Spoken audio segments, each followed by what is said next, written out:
हंगामे की ये तस्वीरें मध्य प्रदेश के दतिया विधानसभा सीट की हैं। दतिया विधानसभा सीट पर उपचुनाव होना है, लेकिन यहां पर बीजेपी ने भाजपा के धुरंधर नेता नरोत्तम मिश्रा का टिकट काटकर आशुतोष तिवारी को बीजेपी का कैंडिडेट बनाया है और इसी नाम के अनाउंस होने के बाद मध्य प्रदेश के दतिया में जमकर बवाल मचता हुआ नजर आ रहा है। नरोत्तम मिश्रा के समर्थकों ने बीजेपी दफ्तर के बाहर पहले जमकर विरोध प्रदर्शन किया और उसके बाद हाईवे चक्का जाम कर दिया। रात भर हाईवे चक्का जाम होने के कारण 20 से 25 किलोमीटर का लंबा जाम लग गया। कई एम्बुलेंस फंस गई और यात्रियों को भी खासी मुश्किलों का सामना करना पड़ा। मध्य प्रदेश और उत्तर प्रदेश कुल 4 जिलों में जाम का असर देखने को मिला। आखिर वो 4 जिले कौन से हैं ये हम आपको बताएंगे, लेकिन हंगामे के बाद पुलिस को आंसू गैस के गोले चलाने पड़े और भीड़ को नियंत्रित करने के लिए लाठीचार्ज का भी इस्तेमाल करना पड़ा।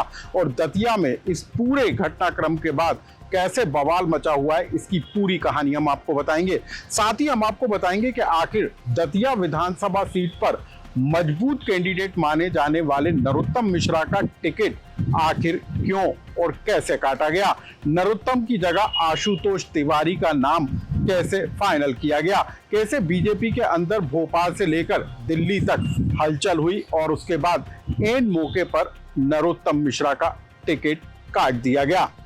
नमस्कार, मैं हूं अनुराग श्रीवास्तव और आप देख रहे हैं लोकमत हिंदी। दतिया विधानसभा सीट पर होने वाले उपचुनाव से पहले भाजपा के मजबूत दावेदार माने जा रहे नरोत्तम मिश्रा का टिकट पार्टी ने एन मौके पर काट दिया।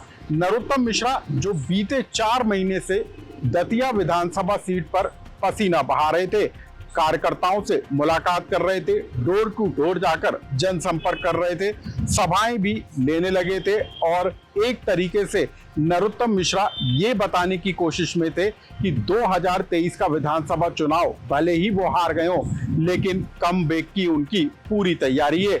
लेकिन नरोत्तम मिश्रा की तैयारी को बीजेपी के एक फैसले ने बड़ा झटका दे दिया। नरोत्तम मिश्रा की जगह पार्टी ने एन मौके पर दतिया विधानसभा सीट के उपचुनाव में कैंडिडेट का नया चेहरा उतार दिया।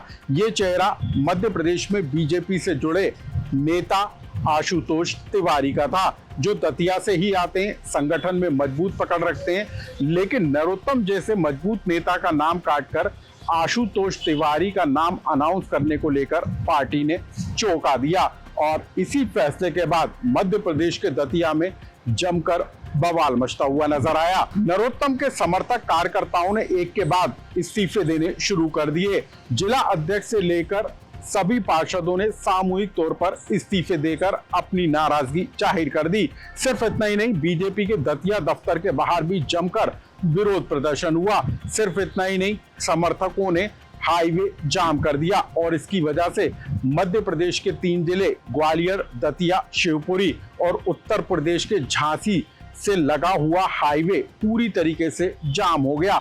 20 से 25 किलोमीटर का ये लंबा जाम लग गया और इसके कारण सैकड़ों वाहन जो है जाम में फंस गए। कई एम्बुलेंस फंसती हुई नजर आई।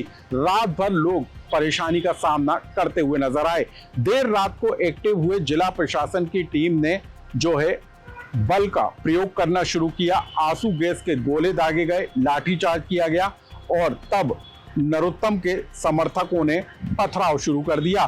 कई पुलिसकर्मियों को गंभीर चोटें लगी हैं, जबकि कई वाहनों में तोड़फोड़ भी की गई है। लेकिन इस पूरे हंगामे के बाद जिला प्रशासन फुल एक्टिव मोड पर नजर आया और लोगों को काबू में करने के लिए आंसू गैस छोड़े गए और बल का भी इस्तेमाल हुआ और उसके बाद रात भर चले जाम को सुबह 5 बजे तकरीबन खोला गया। दतिया में हुए हंगामे को लेकर क्या कुछ कहा दतिया कलेक्टर ने, पहले आप उसे सुन लीजिए, फिर हम आपको बताएंगे कि आखिर कैसे नरोत्तम मिश्रा का नाम काटने की बीजेपी में पटकथा लिखी गई।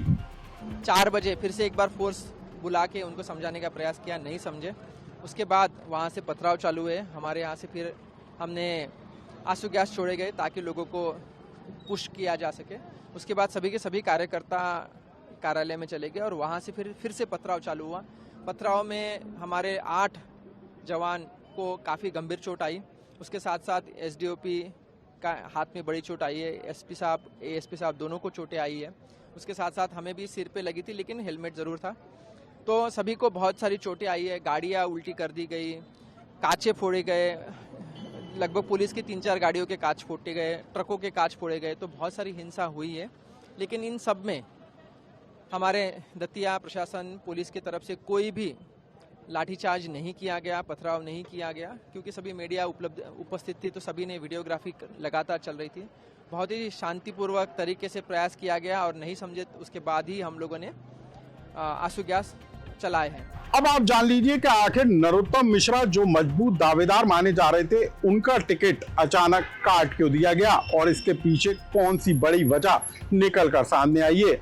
बताया जा रहा है कि 6 जुलाई को मध्य प्रदेश बीजेपी के अध्यक्ष हेमंत खंडेलवाल मुख्यमंत्री मोहन यादव से मिलने निवास पर पहुंचे और उसके बाद पार्टी ने एक सिंगल नाम पैनल में तय किया। उसमें नरोत्तम मिश्रा का नाम था और ये पैनल दिल्ली को भेजा गया। लेकिन दिल्ली से मिले फीडबैक के बाद पार्टी को एक बार फिर 3 नामों का पैनल भेजने के निर्देश दिए गए और उसके बाद पार्टी ने सबसे पहले सबसे ऊपर पैनल में नरोत्तम मिश्रा, दूसरे नंबर पर आशुतोष तिवारी और तीसरे नंबर पर एक अन्य कैंडिडेट का नाम जो है कुशवाहा नाम के जो कैंडिडेट हैं उसका नाम पैनल में शामिल करके पार्टी हाईकमान को भेजा।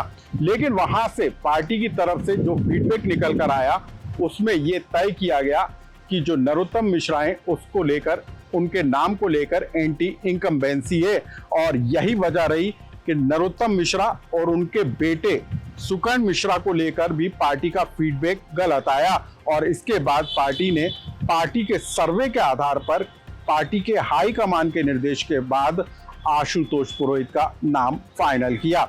ये एक थ्योरी और सूत्रों से मिली जानकारी निकल कर सामने आ रही है, लेकिन इसके पीछे जो जानकार हैं, जो राजनीतिक जानकार हैं, उनकी एक अलग थ्योरी निकलकर सामने आ रही है। कुछ लोग ये कहते हुए सुनाई दे रहे हैं कि मध्य प्रदेश में बीजेपी नहीं चाहती कि नरोत्तम मिश्रा के जीतने से एक नया पावर सेंटर खड़ा हो जाए।